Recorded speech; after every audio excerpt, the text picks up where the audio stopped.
राजा तंजौर माधवराव के संदर्भ में निम्नलिखित कथनों पर विचार कीजिए। 1. ब्रिटिश उदारवादी राजनेता हेनरी फॉसेट ने इन्हें भारत का तुरगोट कहा था। 2. इन्हें night commander of the order of the star of India बनाया गया था। 3. ये वैज्ञानिक आविष्कारों के प्रति उदासीनता के साथ एक रूढ़िवादी व्यक्ति थे। ऊपर दिए गए कथनों में से कौन सा से सही है? ए. 1 और 2, बी. केवल 2, सी. 1 और 3, डी. 1, 2 और 3।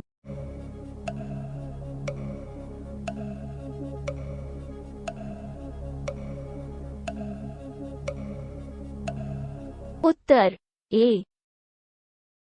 राजा तंजौर माधवराव का जन्म वर्ष 1828 में तंजावुर, तमिलनाडु के एक प्रमुख परिवार में हुआ था।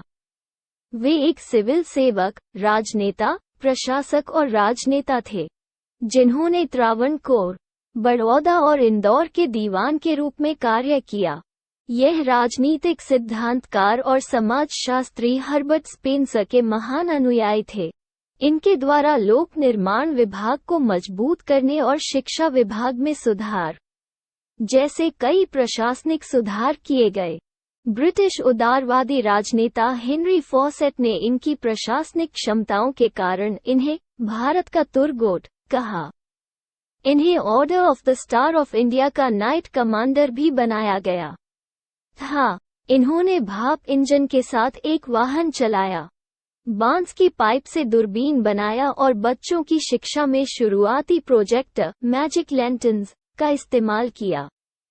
इन्होंने लड़कियों की शिक्षा का समर्थन किया और अपनी बेटी को नए शुरू किए गए जनाना मिशन स्कूल में भेजकर एक मिसाल कायम की। निम्नलिखित में से कौन अंतर्राष्ट्रीय ओजोन दिवस 2022 का विषय है?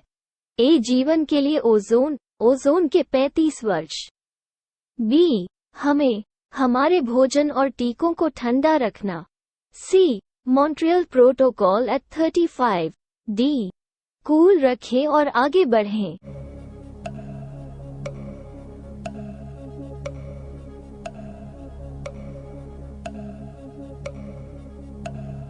उत्तर सी।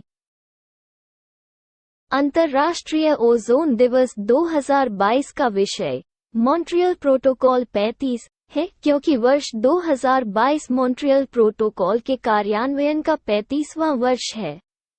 वियना कन्वेंशन 1985 और मॉन्ट्रियल प्रोटोकॉल 1987 विभिन्न हितधारकों के बीच सक्रिय सहयोग से ओजोन क्षयकारी पदार्थों (ODS) को कम करने के लक्ष्य के साथ स्थापित किए गए थे। मॉन्ट्रियल प्रोटोकॉल को 16 सितंबर 2009 को सार्वभौमिक अनुसमर्थन प्राप्त हुआ। यह संयुक्त राष्ट्र के सभी सदस्य राज्यों द्वारा अनुसमर्थित एकमात्र संधि है। इस प्रकार 16 सितंबर की तिथि अंतर्राष्ट्रीय ओजोन दिवस के रूप में स्वीकार किया गया है। किगोली संशोधन 2016 पिछले समझौतों की अगली कड़ी है। भारत ने वर्ष 2021 में किगोली संशोधन की पुष्टि की। किगोली संशोधन का उद्देश्य हाइड्रोफ्लोरोकार्बन (HFCs) के उत्पादन और खपत में कटौती करके उन्हें चरणबद्ध तरीके से कम करना है। ओजोन परत के क्षरण पर उनके शून्य प्रभाव को देखते हुए HFCs को वर्तमान में HCFC और CFE के प्रतिस्थापन के रूप में उपयोग किया जाता है, हालांकि वे शक्तिशाली ग्रीनहाउस गैसें हैं। वर्ष 2047 तक HFC खपत में 80% से अधिक की कमी हासिल करना है। ग्रीनफिन्स हब के संदर्भ में निम्नलिखित कथनों पर विचार कीजिए। 1. यह संयुक्त राष्ट्र विकास कार्यक्रम द्वारा शुरू किया गया एक वैश्विक डिजिटल प्लेटफॉर्म है। 2. यह डाइविंग और स्नॉर्कलिंग ऑपरेटरों को अपनी दैनिक गतिविधियों में सरल, किफायती परिवर्तन करने में मदद करेगा। ऊपर दिए गए कथनों में से कौन सा से सही है? ए. केवल 1, बी. केवल 2, सी. 1 और 2 दोनों, डी. उपरोक्त में से कोई नहीं।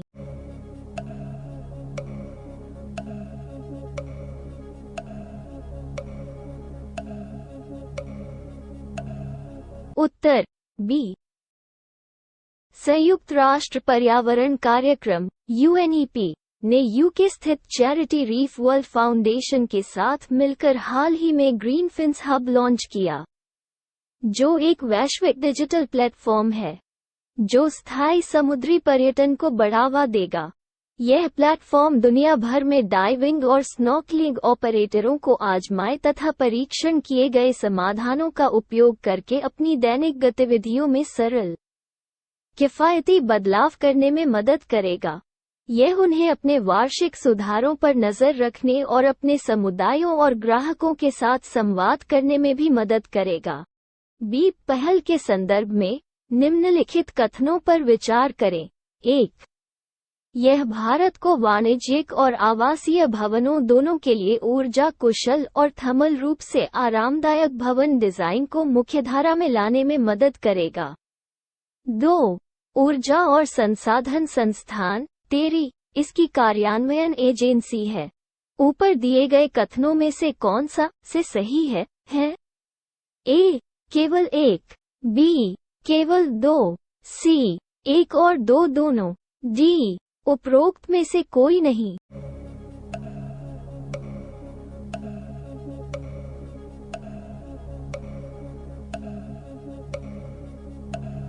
उत्तर A. Indo Swiss building energy efficiency project BEEP बिजली मंत्रालय भारत सरकार और स्विस परिसंघ के विदेश मामलों के संघीय विभाग FDFA के बीच एक द्विपक्षीय सहयोग परियोजना है। वर्ष 2011 में शुरू की गई। इस परियोजना का मुख्य फोकस भारत को वाणिज्यिक और आवासीय दोनों प्रकार के भवनों के लिए ऊर्जा कुशल और थर्मली आरामदायक EETC बिल्डिंग डिजाइन की मुख्य धारा में मदद करना है। बीप भवन निर्माण उद्योग नीति निर्माताओं और भवन मालिकों के साथ काम करता है ताकि EETC भवन डिजाइन और प्रौद्योगिकियों को अपनाने के लिए उत्प्रेरित किया जा सके। ऊर्जा दक्षता ब्यूरो बिजली मंत्रालय के लिए बीप की कार्यान्वयन एजेंसी है, जबकि विकास और सहयोग के लिए स्विस एजेंसी FDFA परियोजना की देखरेख करती है। हाल ही में खबरों में रहा बाल निदान पोर्टल किससे संबंधित है? ए. बिगड़ते बाल लिंगानुपात के खिलाफ पहल, बी. बाल विवाह के खिलाफ पहल, सी. बाल शिक्षा को बढ़ावा देना, डी.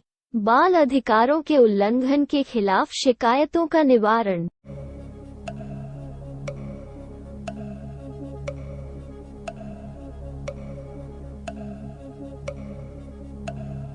उत्तर डी। बाल अधिकारों के उल्लंघन और अन्य मामलों के खिलाफ शिकायतों के समय पर निपटान और निवारण के लिए ऑनलाइन पोर्टल बाल निदान को नया रूप दिया गया है। इसमें नई सुविधाओं को शामिल किया गया है, जो शिकायतकर्ताओं के साथ साथ राष्ट्रीय बाल अधिकार संरक्षण आयोग के लिए भी शिकायतों से निपटने के लिए फायदेमंद होगी। NCPCR देश में बाल अधिकारों और अन्य संबंधित मामलों की रक्षा के लिए बाल अधिकार संरक्षण आयोग CPCR अधिनियम 2005 के तहत गठित एक वैधानिक निकाय है।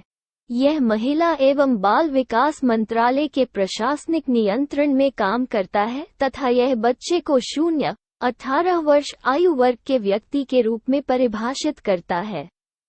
NCPCR मुफ्त और अनिवार्य शिक्षा का अधिकार RTE अधिनियम 2009, यौन अपराधों से बच्चों के संरक्षण पॉक्सो अधिनियम 2012 और किशोर न्याय बच्चों की देखभाल और संरक्षण अधिनियम 2015 के उचित और प्रभावी कार्यान्वयन की निगरानी भी करता है।